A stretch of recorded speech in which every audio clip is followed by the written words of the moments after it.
কিশোরগঞ্জের পাকুন্দিয়ায় বজ্রপাতে ৩ স্কুল শিক্ষার্থী নিহত হয়েছে। আজ মঙ্গলবার দুপুরে উপজেলার চট্টেকি এলাকায় এই ঘটনা ঘটে। ঘটনার সত্যতা নিশ্চিত করেছেন ওই স্কুলের সহকারী শিক্ষক মোস্তফা কামাল তানসিন।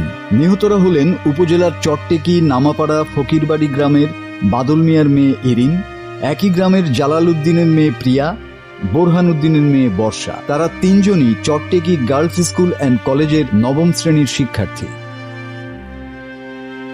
জানা গেছে মঙ্গলবার দুপুর ১:৩০টায় স্কুলে সেমিস্টার পরীক্ষা ছিল। সেই উদ্দেশ্যে বাড়ি থেকে স্কুলে রওনা দিলে ১২:৩০টার দিকে ঝড়সহ বৃষ্টিপাত শুরু হয়। এ সময় নামাপাড়া হাকিম ভিপির বাড়ির সামনে পৌঁছালে ঝড় বৃষ্টির কবলে পড়ে ৩ স্কুল শিক্ষার্থী ঝড়ের সাথে বজ্রপাত হলে ৩ জনই ঘটনাস্থলে আহত হয়। আহত অবস্থায় পরে তাদেরকে উদ্ধার করে দ্রুত পাকুন্দিয়া উপজেলা স্বাস্থ্য কমপ্লেক্সে নেওয়া হলে কর্তব্যরত চিকিৎসক ইরিনা ও প্রিয়াকে মৃত ঘোষণা করেন। অপরদিকে বর্ষাকে উন্নত চিকিৎসার জন্য সৈয়দ নজরুল ইসলাম মেডিকেল কলেজ ও হাসপাতালে প্রেরণ করা হলে পথিমধ্যে বর্ষাও মারা যায়।